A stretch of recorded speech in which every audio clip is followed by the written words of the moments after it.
Hello, everybody. This is Azariah Terrell, and I would like to welcome you to the Chaplain's Table. So I am really excited about today's show. These two people that you are seeing are very dear and near to my heart. One gave actual birth to me in the hospital, and 9 times out of 10, a few times she had to smack me up when I got out of line. That is my biological mother, Karen Robinson. And then the other trusted me with her daughter, with her hand in marriage, and that is Shalicia Montgomery. And so I want to welcome both of y'all. I thank them for joining me, but I asked them to do this. The topic will be motherhood and spirituality. And so I just want to read this quote before I get into introducing you all. Okay. This quote is by Cardinal Mary, I hope I'm saying this right, Marmillard. Cardinal Marmillard. It states, "A mother is she who can take the place of all others, but whose place no one else can take." And I find that to be very true. And so for this episode, we just want to talk a little bit about motherhood, your experiences, and then the spirituality behind all of it and things like that. So without further ado, ladies and gentlemen, let me introduce you to them. We can start with you. Karen, I can say mom, and both of y'all will be like, "Oh, me?" So I'll say their names for the sake of this interview. But Karen, that feels so weird. Just introduce yourself. Who are you? Who is your favorite son? And, stuff like that. Well, my name is Karen Robinson, and Azariah Terrell is my son. I have two sons, Azariah and Anthony, and I love them both equally the same. He gonna look at these like, see. Well, thank you. And for the people who ever watched this, where are you from? Oh, I'm from Atlanta, Georgia, born at Grady. Grady baby. I'm a Grady baby. Yes. All right. Thank you. Miss Shalicia. Hi, my name is Shalicia Montgomery. Azariah Terrell is my son-in-law, and I'm a mother of 8. Mother 8. Well, thank y'all so much. So let's get right into it. So I'm gonna break it easy. We're gonna get into this thing easy. I just got to know. It's like a little icebreaker. What is your favorite go-to mom go-to recipe for your kids when you trying to figure out what they're gonna eat? I'm curious because I be trying to figure that out myself, me and Chester. So, but yeah, well, in your years of raising your kids, what was your go-to meal? Like, okay, we're gonna eat this, and this is what it's gonna be. Lisa, go ahead. Oh my goodness. Well, spaghetti, because it was you could fix it in large quantity.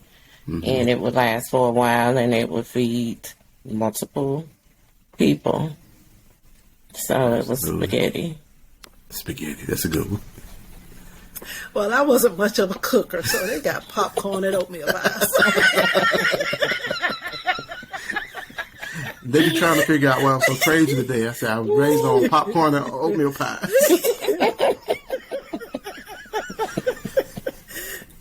I've gotten better, but it was popcorn and oatmeal pies, and that's just the truth. When we was hungry. Yep, you're right. Well, so all that to say, so mothers, there is no excuse. Okay, get you some oatmeal pies and popcorn, or you get you some spaghetti. Right. If you want to go a little above and beyond. Okay. Right. But thank you. That was just a little icebreaker before we get into this whole thing. But so I am really curious to know from your experiences, when you hear the word motherhood, what comes up for you? What is a mother to you in your experience? What does that do? What does that mean? What is motherhood? And whoever would like to go first can go. You want to go or you want me to go? You go ahead, Miss Karen. Okay. Well, motherhood to me is a lifetime. Long as I'm here on this earth, I'm always a mother, regardless of what age you get. A lot of people always try to put a cap on it. When somebody get a certain age, they grown, but you're still my child, regardless of your age. And Like my grandmother used to always say, "You'll never be growner than me, so you're still my child, regardless of your age." That's what motherhood is to me. Lifetime commitment. Lifetime commitment. Thank you. Lisa? I agree. It is a lifetime commitment, and it's just being there through, being there to be able to just be there for your child as far as listening to things they may be going through, giving your motherly advice and giving them a shoulder to cry on in times of need. Just letting them know they can always come to you no matter what, no matter the age, no matter the circumstance, the situation, that you're going to always be there for them to show them that support and just be that listening ear and that shoulder to cry on, and just making sure that you're just there for them. Thank you. And so, is there a time where, from your own upbringing with your mothers, once you became a mother, do you find yourself doing things your mother did when raising you, or were there some things that you also cut off that you say, okay, I won't do this because I didn't like it what my mom did to me? So just around that, is there things that you seen growing up that, okay, I'm not going to do that, or that you seen I've had to adjust based on my way of parenting versus how my mom raised me?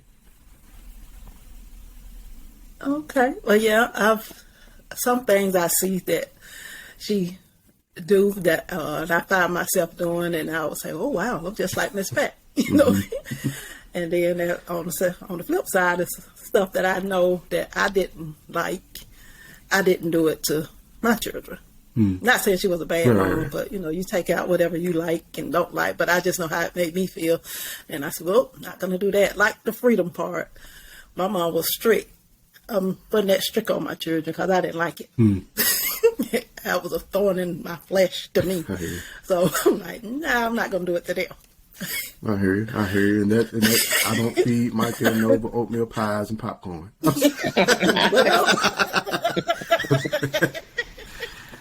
But how about you? It's the same with me. It's like a little take, and you look at the things that your mom did. You take the good things, and you apply it to your motherhood as far as raising your kids, and then the bad. Not saying like Karen said, she was a bad mom, but the things that I didn't like that she did when I was growing up, then I'm careful not to do the same things to my kids. I see.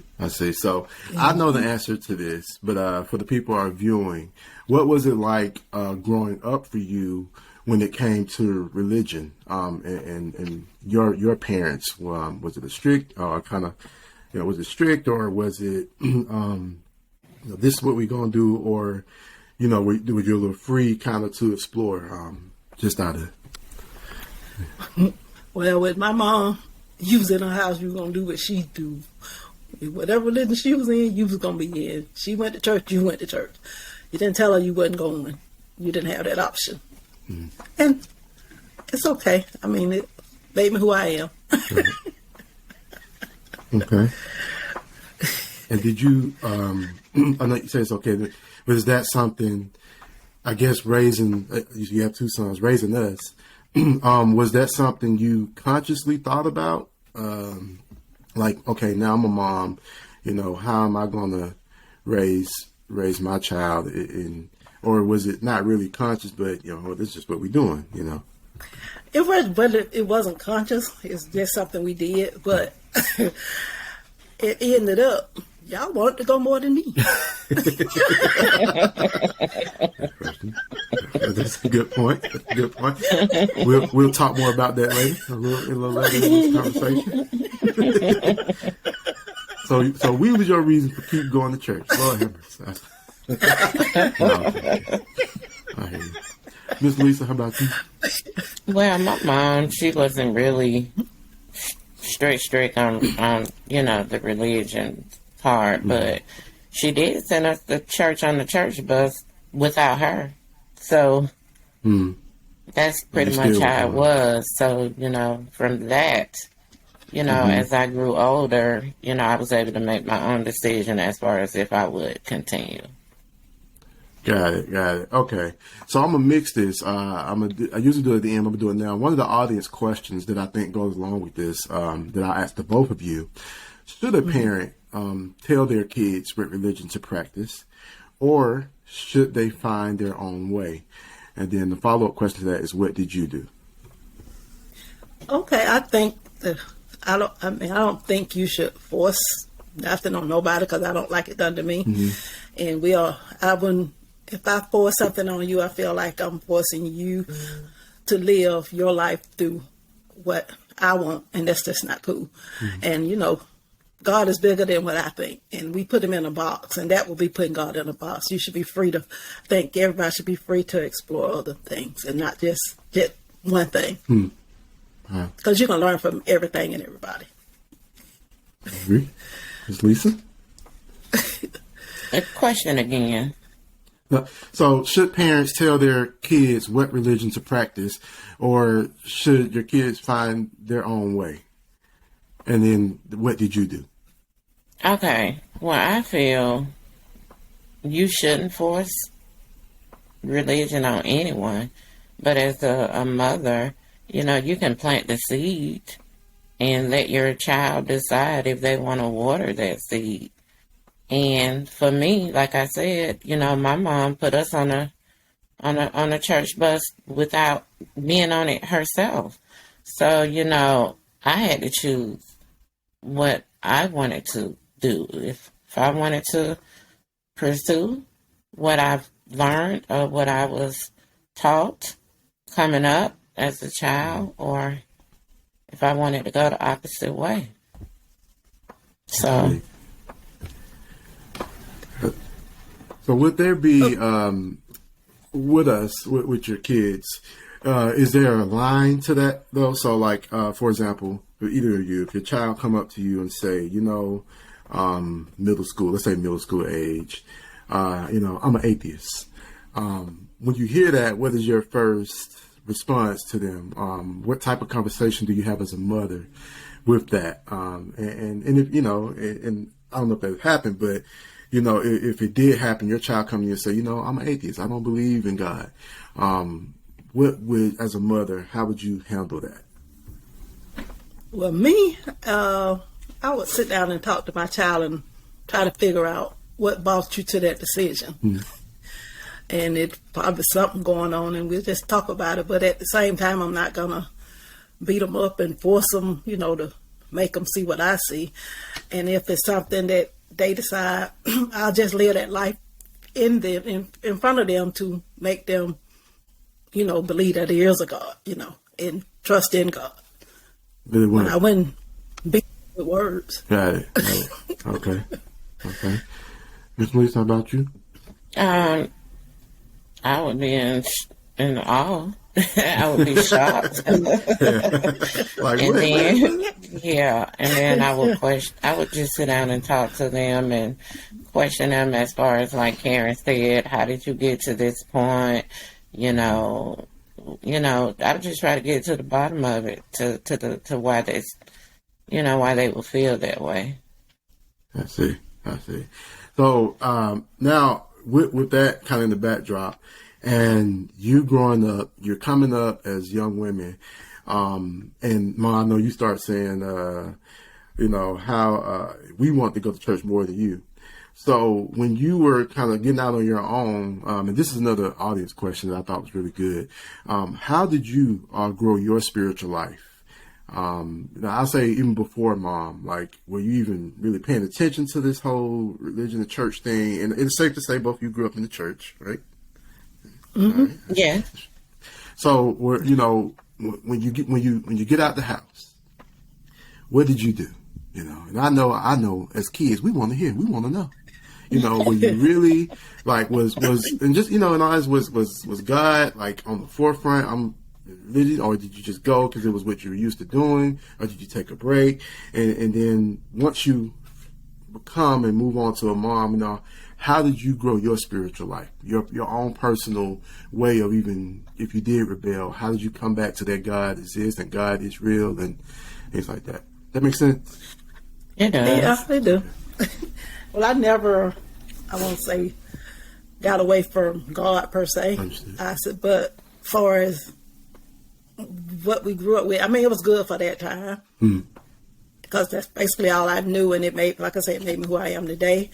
I said, but once I got older and started seeing other things and seeing other religion, other outside the one I was in, and how the difference was when I started going to work, we had pretty much, I mean, even though we didn't have a bad life, but we was always at church, and if you did anything else, you were wrong. But I found out in this big old world, that's more than just church. But where we grew up, if you did anything else, that was wrong.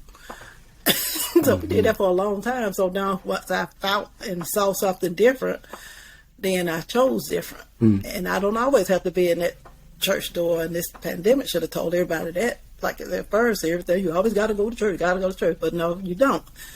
And I'm not, knocking church. No, God knows I'm not. I said, but you can still got to have a personal relationship with God, and can't nobody dictate that to you. That's between you and God, and however you choose to serve Him, and wherever you choose to serve Him at, that's between you and God, nobody else. Me? Yes. Yeah. I'm just gonna be real. Being brought up in the church, God was always in my heart, and I prayed, did those things.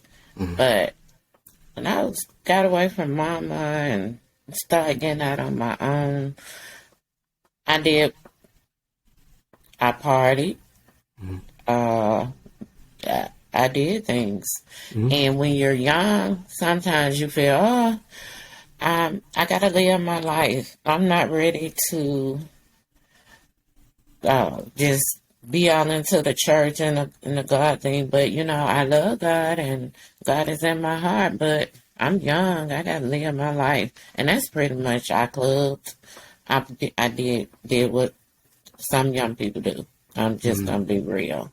But as I began to get a little older, and life and having children, circumstances and things, life has its ups and downs. And then I started pulling from what I had been taught. And I just started pulling from it. And I'm like, wait a minute, it made me slow down and start pulling from what had been imparted in me, growing up, going to church. And then the more situations life threw at me, the closer I began to get, the more I began to realize this stuff don't matter. I got to stop this, God never left me, but I just felt that I was too young to really stick there, and I wanted to live my life. But the more I lived, the more situations and circumstances came, I started viewing things differently and wanting to get that relationship back, because I knew that what was going to keep me grounded, and keep me from really getting out there, and I just started pulling from what had been imparted in me at a younger age. And I started, viewing life different. Absolutely. So I want to stay on you because I know your story. As we said, you have eight children, and from a personal standpoint, when in your story, your struggles, what have been some of your most difficult challenges? Not only as a mom, but just as an individual coming up in this world, and then becoming a mother. And then what was the youngest you had your first child as well? I had my first child at 17. I got pregnant with her at 16, but I gave actual birth at 17. So, my struggles had been, because they were like, once I had her, they kept coming back to back. So, my biggest struggle was like just being able to provide for my kids and just stay well grounded, to be a good role model for them, and not to let them see me just right now, just like keeping it all together. Even though I was hurting in the inside and it was really, really hard, but they kept me focused. They kept me going. You know, they kept me strong. Absolutely. I always applaud you because I say, Yep. when you have the. Here I go. I told you. But I don't need a minute. I'm bouncing back. You let it out. Let it out. It's fine. That's what it's about. I always applaud you because, of course, me and Chantrice talk about this all the time. Sometimes when people, especially that young, get kids, they give them away. Or they, for some reason, come up with some excuse to neglect why I can't do this. And no matter how hard it got for you or gets, you stayed and you're there to the best of your ability. And I just want, like, now maybe tying into the whole, you say you draw upon God. Is that what you were drawing upon? Like, how in the, somebody look at you and say, how? And maybe some context, and I'm not I don't want to bash any man and bring anybody in here, but be honest, they all stayed with you, correct? Right. So how, if somebody's looking at this and they're going through and they're saying, well, I got 3 of them by myself, or I'm not getting as much support. How, Lisa, how did you do this? Again, I pulled from the being, raised in the church. I began to, lean on God, and I prayed, and my kids kept me strong. A person can do anything they put their mind to. It's no such thing as I can't do this. It may be hard, but you got to persevere. You got to tell yourself, I can. It's you can. You with God's help and your perseverance. You can make it. And when you see your children and you see that they are a part of you, you want the best for them. And it's like you're going to do what you got to do. You really don't see yourself. You see them. I got to do this. I got to get up and go to work, even if my stomach hurt. They got to eat. They need clothes. I don't see me. You tend to put yourself to the side and do what you got to do for your children. Cause they looking at you. They looking at you and how you handle the situation. They looking at you because when they get older, they're gonna apply that to their lives. Right. Yep. Right. Oh, that's true. And you keep that spaghetti on hand so they all can eat. I fried chicken too. That was another one. Fried chicken and rice. Absolutely. Fried chicken. Absolutely. And so people know, 8 kids. How many girls? How many boys? 6 girls and 2 boys. 6 girls. Lord. I know that's right. So, all right. We're gonna come back to you. Thank you for sharing that. Thank you so much, Karen. You raised myself and my brother, and this is from a mother perspective. 2 black men in America. I remember when I first started driving, you would blow my phone up just to make sure I'm okay. And I didn't get it, like you were saying, when you get young, but you weren't strict to the point, you just like, I don't make sure you're okay. And I need you to not, like, I got my first speeding ticket. I need you to not speed. Okay.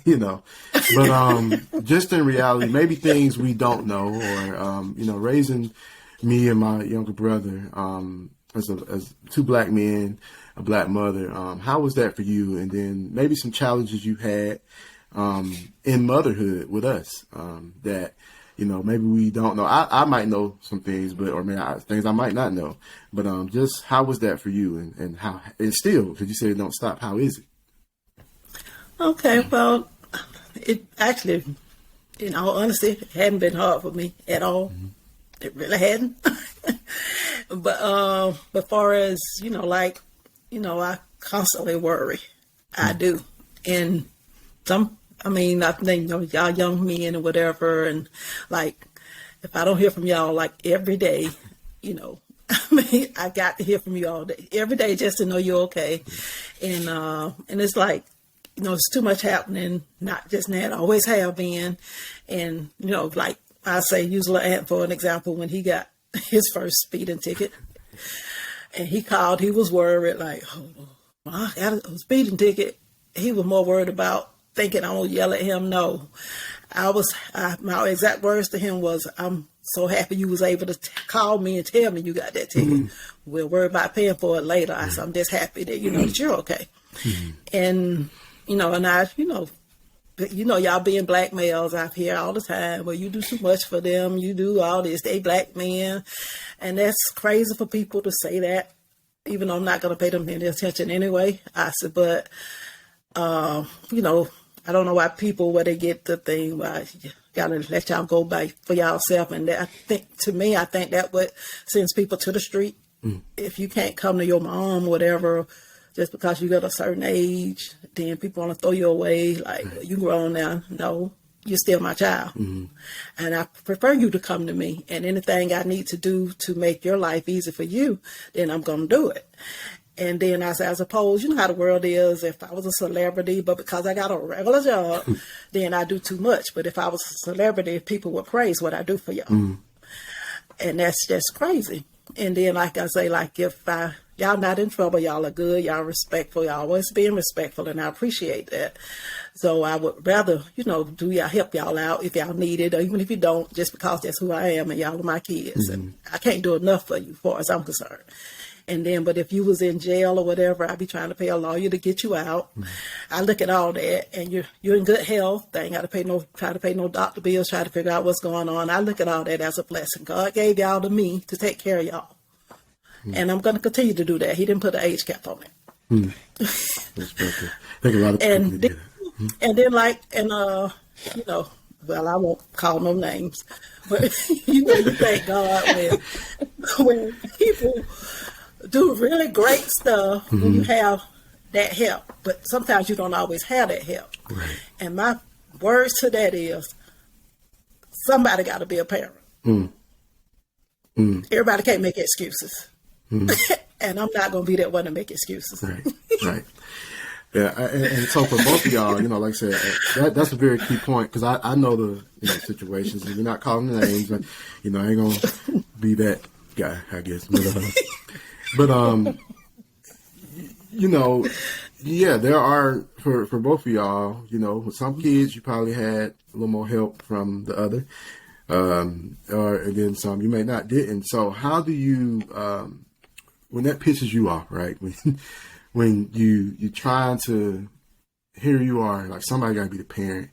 What do you say for men who need to hear from you, two strong black women, and maybe young men who will see this, and and I've heard some men say this, the excuse of, well, we're not together, so does my responsibility stop? And from your experiences, what do you say? Like, what should it be for men when you're in that situation? You might not be married, or you maybe were married but then divorced. But how do you co-parent? Let me put it like that. In your ideal world, what does it look like?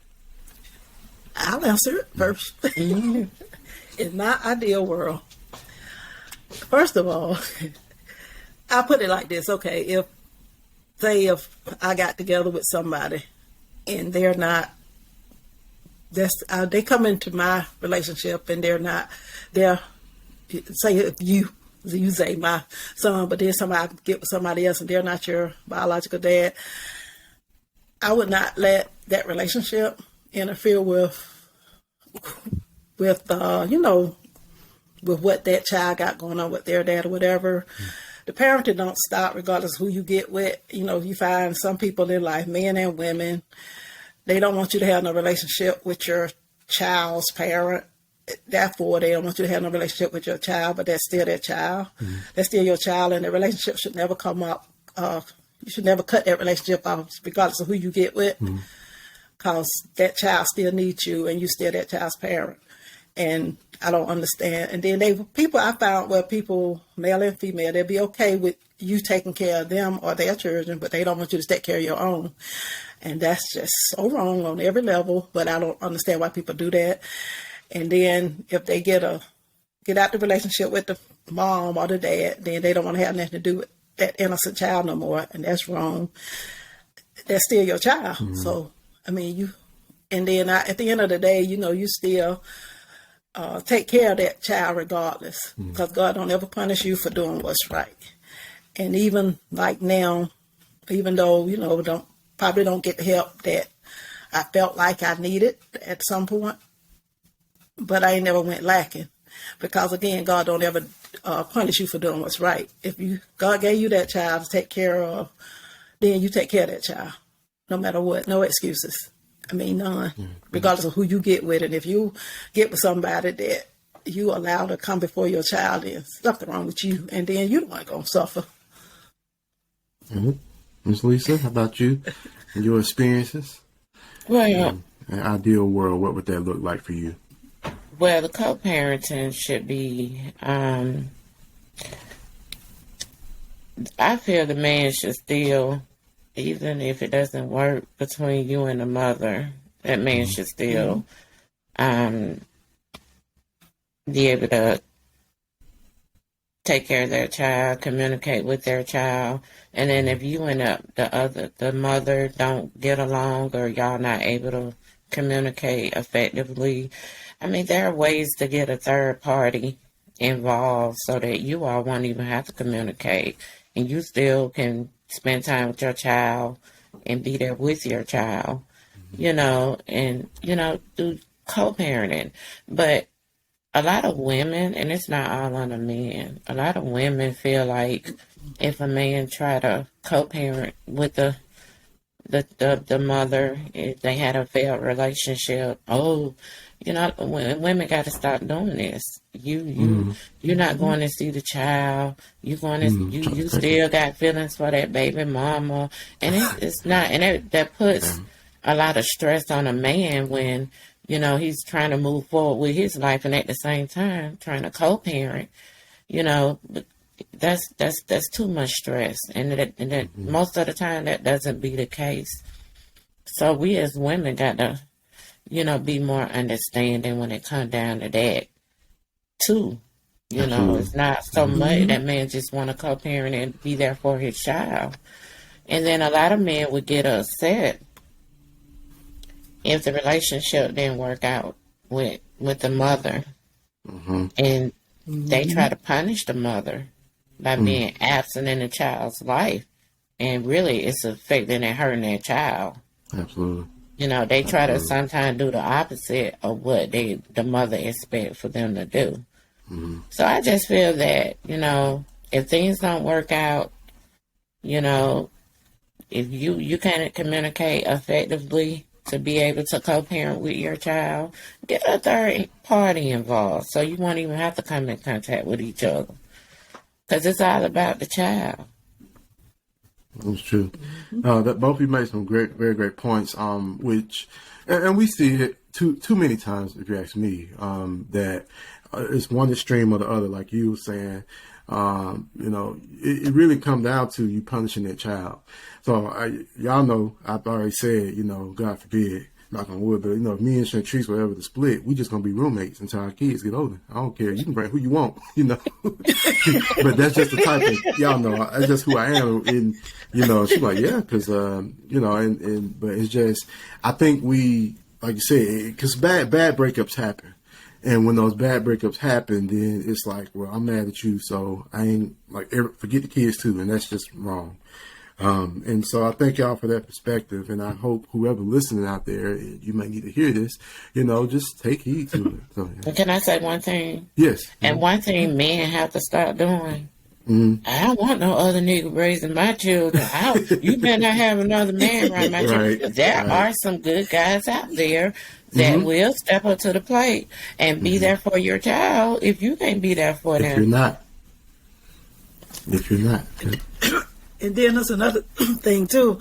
The experience we had when somebody came in that I got with that wasn't Zay's dad, but I did not allow him to interfere with the relationship with Zay and his dad, because Zay and his dad got a very good relationship. And he would come to me and say stuff because he felt like Zay's dad was doing too much at the house or whatever. And then, but some people, they'll go with that, but thank God that's not me. I said, well, first of all, that's his child. Wherever his child is, he's going to make sure his child got something to eat. The car that his child ride in, he's going to make sure that car is fine. I said, if you got a problem with that, I'm sorry for you, but I would not allow you to interfere with that relationship. I said, he talked to his dad every day. And then another thing, the example is when Zay got an earring in his ear. And then he says, oh, don't y'all think y'all should have talked to me about that? And my thing was no, because he talked to his dad. And y'all are two different people, and y'all going to think different. And I'm not going to put my child in a position where he got to figure out who he listened to. Mm-hmm. I said, as grown folks, we have to, we got a problem with each other. We're going to discuss it with each other. We're going to leave that child out of it. You're not going to put my child in that position. Right. And people have to do that and don't, allow people to interfere if your child got a relationship with their other parent that's, that you was divorced with or not with, no longer with. Because, because there is some good men out there. Right. And I'm just, thankful that I had common sense not to allow him to interfere with that relationship. Right. That's exactly true. And I really, the moral of that story is be adults, talk to each other, and leave the kids alone. Too many times I've either counseled people or I've just, you're talking and they just so mad. Every word is about the other person you're not with no more. You ain't even brought up your child. And I think that is true. Because now I'll use the word, a lot of children, and when that happens, now you're growing up and you're confused, and then you're fighting, I'll use the word demons, that you're fighting because now you feel like, well, then, is it my fault y'all broke up because y'all arguing, and now it's like I'm being punished. And so I think what both of y'all said is very, very, very important for people to understand. Us as adults, we just have to do better when it comes to that. No matter how mad you get at somebody, the big thing, if they cheated on you, I'm going to make sure you hurt. You're going to pay me $10,000, and they trying to be in that person's life, like you were saying, then, or, they just completely, in this ego that people get. Yeah. Well, I know, I hear guys talk about it all the time, like I said, no, I'm going to do this. I don't need nobody. I'm like, come on. The responsible thing to do is, well, look, we made a choice. We didn't work, but let's make sure on all ends, all of us, whoever going to be in the child's life, we doing what we got to do and come together. So, that very, very powerful point. So, I want to make sure I get to the rest of these audience questions, and then we'll be almost done wrapping it up. Okay. So, question: is there something you wish someone had told you as you began the mothering journey? Not really, because I just think everything's different. You're going to learn as you go anyway. I agree. I don't think you can really prepare for it. You just, like Karen said, you learn as you go. That instinct just kick in. You know what you got to do, and you just do it. It's nothing you got to learn or practice, because every situation different. And you got to learn as you go. Okay, thank you. All right, another one. What hardship could have broken you, and how did you overcome it spiritually? You can be as personal as you want to be here.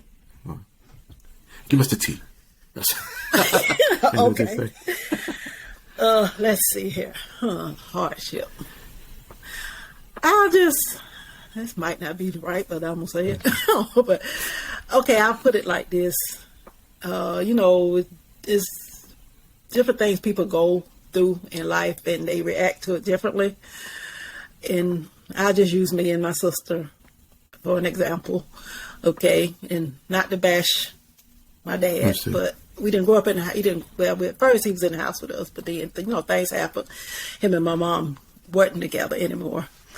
And growing up as a child, what, kind of damaged our relationship. Things, and what made me really the person that I am, far as man goes, like, to me, ain't nothing a man can do to hurt me, because the person who's supposed to care the most for me, which is my dad, if he could disappoint me and hurt me, then I don't expect nobody else to, to be there for me. But if I didn't have God in my life and, had that prayer and that connection with God, things might have turned out differently. I'm thinking I'd be hating men, and I don't. I don't hate men, and I don't. And I would think all men are terrible.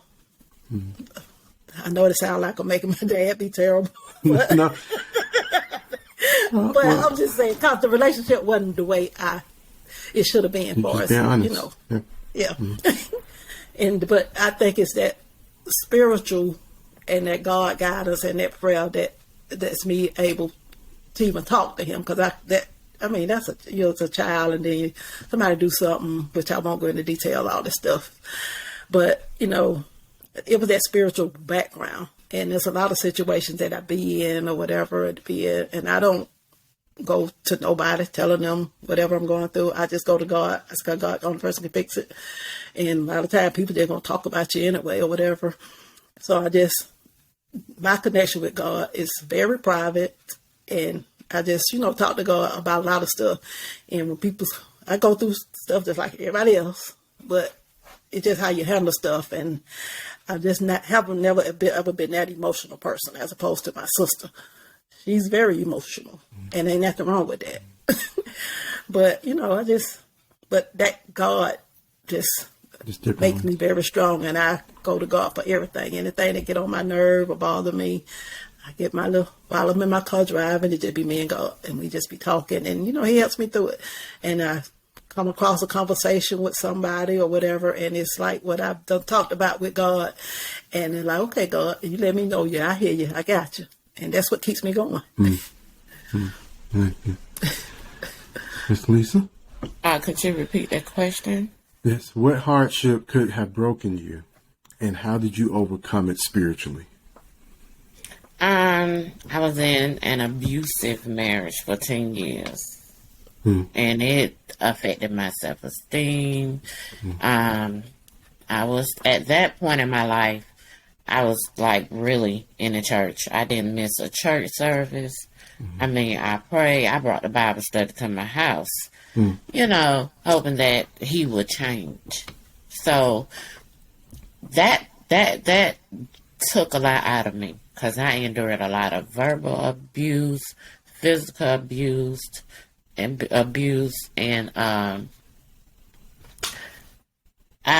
it almost broke me. It affected my self-esteem. So I just had to change up my prayer. While I was asking God to change him, I had to start praying, God, give me the strength to leave. Along with focusing and looking at my children, and I knew it wasn't healthy for them, and I had to get out, but I was trying to stay in it all for the sake of marriage, because that just was the thing to do, and we had all these kids together, so that almost broke me and just affected my self-esteem. But I pulled all the God and the strength I had in me, along with my focusing more on my kids, and I was able to leave and build God helped me build my self-esteem back up, and I just started viewing life differently. And I think, thank you so much for sharing, both of you. I think the moral of all this is that I'm just going to say it. I view both of you as those who could have made excuses. You really could have. Right. You really could have. Like you were saying, your relationship with your dad wasn't what you wanted it to be. And then you had two men, and that could have been, you could have put us in his shoes forever. Right. And some people do that. And then you being in an abusive relationship, that is something that sometimes people really don't know how to leave. And I viewed it as, I tell people, be careful to be so quick to talk about what you're going to do and what you would do. Because you don't know what you're doing unless you're in that situation. Right. But you didn't let that stop you from being a mother. You didn't let that stop you from making sure your kids knew that you cared for them. And a lot of times what we do, and this is I'll go ahead and say this, my issue a lot of times with religion or even like religious deep folk, they be sitting there trying to tell you to stay in something like this. And we grew up Pentecostal holiness, and I don't never knock that, because it gave me the beginning to how to search for God, right? And some type of foundation. But there were so many times where stuff wasn't working, and I know you know what I'm talking about. People get in the pulpit and say we about to get our whole family back together, when no, we not. But we try to put on this act for religious folk. Right. And we don't. I think we're not authentic enough when it comes to our spiritual ground. Because there's times you might be like, God, I don't understand why in the world I had to deal with this, why I'm dealing with this, but I'm still gonna trust you. Or sometimes like, I don't even know if God care right now that I'm dealing with this, and that stuff, conversations we don't have enough. And so I think what both of you are saying is very powerful, and I really hope that people hear this and take some heed to it, because it's true, and it's still happening today. There's a few situations we can name, I know, but nevertheless, you keep going. So, all right, let me make sure I get these questions. Now, you both talked about it. So, when do you think is the appropriate time now in this age now where you are, to introduce a child into spirituality? That's been a big one. I've heard a lot of people have a lot of different opinions about it, but where you at now, most of your kids are grown up. What do you think is the appropriate time to introduce a child into spirituality or into religion? Or is it ever? Are you saying when the child, as the child is, what age as the child is growing up? Right. So, for example, Micah's 5, and this is a conversation Shatrice and I have had, because of what I do. I'm more so connected to like going to churches or something like that. But everybody who know me and my wife know that we are very open. We don't force anything, so we want them to have a broad view of how big God is. But Micah's 5 years old, and she has a concept of God, but that's also come through because we started her with saying prayers, and so I guess the question is always, some people say, well, I won't until they 10, then we'll really have that conversation. Or, some people like, this what we're going to do in this house. You're going to go to church 24/7 from 5, 6, 7, 8, and you're going to get ordained at 10, stuff like that. But when do you think now, and to other parent, like, what do you think is an appropriate time to start bringing up the God conversation or spirituality to your child? Well, I think she's already praying. You're already doing the prayer. And, they have the books for kids, Micah's age, God stories and stories about the Bible. And I think it's okay to do that with her now, because I think you will be planting the seed, as far as little things like that. But as far as getting into a deep conversation about it, I think it just depends on the parent, because it just depends on what maturity level your child is at. Because, if with you doing the prayer and, reading the Bible books and teachings, for her age level, I feel like you're planting that seed, like I said, and I feel that as she grow older, depending on that maturity level, and she may even begin to come to you with questions. Mm-hmm. And I feel like at that point, you can decide as a parent. Yeah. And I'm going to say something to that. So, Mother, you agree, looks like? I totally agree, because I never really had that conversation with y'all. It just, that's true. It just happened. That's true. No, because we and even now where we at, so like with Micah and then even with Noah, it's funny, like different forms of connecting with God, like meditation and things like that. And when, like, we studied, she's not world religions and things like that, and want to have a broad perspective that God is not just in this building, right? Which is sometimes growing up can be the problem, and getting, you got kids, growing up, the fire and brimstone message. You're going to go to hell if you don't do this and do that. And so I thank both of you for what you're saying, because it's a, I say it is important, especially now. Someone said, when they took prayer out of schools, the school shootings and stuff start happening. But, yeah and nay, who knows? But I think it is personally important to, like you said, a little bit by a little bit. And a lot of times I used to argue this too, like if both of y'all were Muslim women, then I would probably be learning about Muslim stuff a little bit, just based on, because that's what we were around. If you're Buddhist, if you're whatever. And I was like, so a lot of times when people try to tell someone they're wrong for introducing this to them, I'm like, usually it's based on our culture and what we know, which is why I agree with both of you that, we should allow, of course you're going to do what you know from what you're from, but you should allow a little, as you start getting older, they probably will come to you for questions and being open to those questions. I remember very clearly asking you when I was little, why does God allow this bad stuff to happen? And I don't understand why we got to do this all the time, and the same old stuff gonna happen, But the fact that I had that space, it really helped me grow into who I am now. So I think what both of you said is actually very powerful too. So, all right, one more question, and then we'll start wrapping it up here. This is a good one. How has your spirituality changed over the years of being a mother?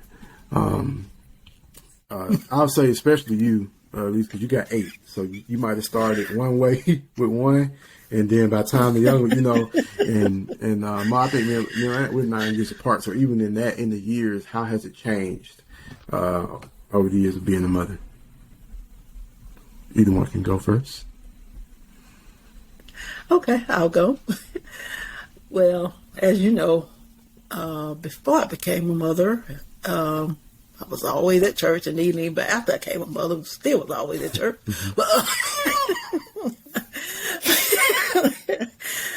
But but both of y'all, I'm not saying y'all went a different path because y'all still connected to the church more than I am, but but y'all want to introduce me to other stuff because everything was just holiness, period, everything for what we grew up. But because y'all expanded and started doing different things and going different places, y'all actually introduced me to more. So it was y'all that taught me and expanded my horizons. Well, thank you. But I still say it's because you planted the seed, though. You did. And gave us the space. So, which is what I personally feel parents should do. But Ms. Lisa, how about yourself? The question is, how has your spirituality changed over the years? Of being a mother?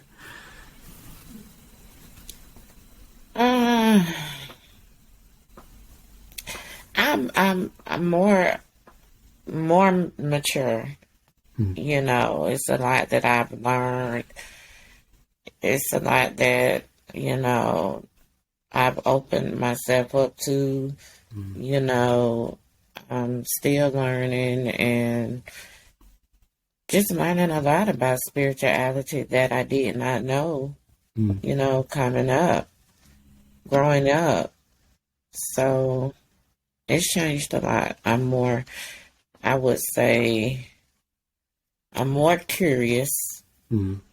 I'm more susceptible to learning new things. I'm more open. I'm not closed-minded like I was, at a certain point concerning spirituality and religion. I'm more open to learning new things and curious. So that's where I'm at. I think that's good for both. So, you start off, in church, the situation, you wake up, you got oil on your head and all around the house, speaking in tongues. And then by your last child, you're like, wait, we ain't doing that no more. But, it's like, I'm like, what? And then, but that shows the growth of being a parent. Y'all know. It shows so much growth though, because the truth is, even with Micah and Nova, it's by the time Nova 5, who knows where we'll be at then. It's a different perspective, and I think, and hence sometimes we can see it in the difference of our kids, based on where we are too at that moment. you might have believed in giving whippings when the first one was born. That's why I always think the older kids be like, what? You done got soft, by the time you got old, but it's just the sense that you've grown, like you said, there is no manual on how to do and be a mother and things like that. You have to do it based on your own experiences and you learn as you go. And so, but I'll say as we begin to wrap up, and I'm going to leave any last words for you. But before that, I just want to say thank you both and how proud of you both that I am. I've known, of course, not you, Karen, so they can know who I'm distinguishing between my whole life. And then it's been over 20 years. So, because me and those that don't know, me and Dolly started way in high school. And so, I've watched both of you just be present.